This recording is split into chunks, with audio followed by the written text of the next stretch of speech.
Мы это мероприятие сделали для того, чтобы, почерпав информацию, знания друг у друга, крымские татары могли бы двигаться более грамотно, более красиво и более результативно в сфере обслуживания туристического бизнеса. Чтобы все, кто здесь присутствует, понимали, что мы визитная карточка Крыма.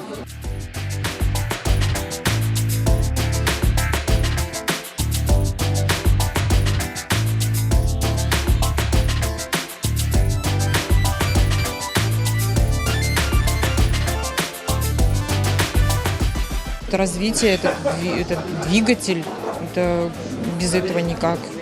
Как бы вот это обогащение какими-то мыслями, опытом. Например, я как человек больше искусства, я не совсем хороший бизнесмен, скажем так. Поэтому, когда общаешься с людьми, которые занимаются бизнесом и особенно туризмом, они очень много могут подсказать. Также и обратная есть сторона. Данные мероприятия, наверное, важны в плане того, что все крымско-татарские заведения общественного питания, гостеприимства были более профессиональными, предоставляли более лучший сервис, поднимали качество сервиса в Крыму.